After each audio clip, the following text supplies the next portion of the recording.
So Margaret, thank you for making time. We've been watching your stories. They're hard to watch because they matter and they're important, and what's happening there is hard. But I also suspect there's a lot happening that you haven't been able to get into your stories yet. What's something you want people to know about the people you've met? We met a mother who had 8 children. She lost 4 of them to hunger.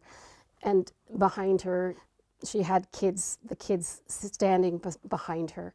And especially the eldest child, that sense of responsibility that you see in his eyes and his shoulder, and all the little ones that he's now responsible in. I think it's quite shocking. And they're seeing this, they're seeing their siblings die, they're seeing their mother unable to sit up because she's hungry herself. It's extremely heartbreaking. And you sent in some pictures. We've been looking at them, and one of them is from an airplane, and you're flying over an IDP camp, and it's nestled alongside the edge of a runway. And what strikes me by looking at it is it's like a city. This is like the scale of a city. And has that been something that has surprised you? You've seen so much all over the world, but has that surprised you? Not really, because this drought has already displaced 1 million people. But it is odd, there's this disconnect because you're flying over it and you seem separate from it. We actually landed there. It's the camp around Baidoa, and from the air, it looks like gumdrops or marbles scattered across the ground. But when you get there, of course, these are dome-like structures, made out of twigs and rags, and people are living in them with absolutely nothing. You've seen famine before. You've certainly seen drought before. The distinction here, aside from the scale, is what? I mean, this is a country where they mark time by droughts, especially the elderly. They actually name the droughts. This one, I asked a couple of people, is apparently called the equalizer because it's so widespread, nobody's going to escape it. The difference is this time, people will say, the droughts they're running into each other. You used to be able to have 1 year of drought, but you knew it would rain the next. But they don't think that way anymore. They don't believe the rain is coming back. They've missed 5, they're talking about missing a 6th. And it's the fact that they're not planning on going back. So you have these huge displaced camps coming around the cities and the pressure there, and they can't support them. But it's fundamentally going to transform the nature of this country, because this is a country that is largely pastoralist. So what are you going to do if you can't help people live through these droughts, to live through climate change? And I think that is the big, big question down the road. But right now, nobody can think about it because they're trying to save lives. Margaret, thank you. Thank you to Lily and to Adrienne there for all the work you've done. Really appreciate it. Thanks, Adrienne.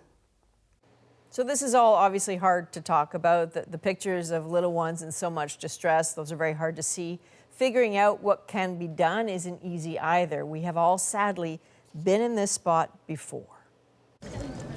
It was in 1984, nearly 40 years ago, that CBC's Brian Stewart was the first journalist in North America to share stories and pictures of the famine in Ethiopia.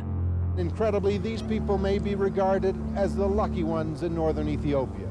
They've at least had the strength to make it into a camp. They were heart-stopping moments, and the ghosts of Ethiopia seemed to haunt the parched earth in Somalia now. To see that then did something, mobilized millions. Good morning, Live Aid. And millions of heartbroken people raised hundreds of millions of dollars. Some of the pictures CBC broadcast then were fundamental to the Live Aid concerts. I'd like to introduce a video made by CBC Television. The subject speaks for itself. Thank you. Good night. Please send your money in. And that concert opened global purse strings and pushed governments to act. But that was then. Other famines have come and gone. But hunger is always an emergency. So what's the world going to do now for Somalia? Where is the shouting from the planet's rooftops?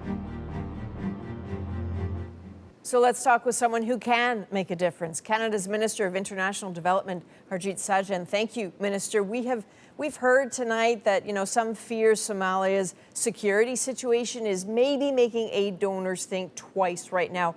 Why do you think we're not hearing the loud global anxiety over so many people going hungry?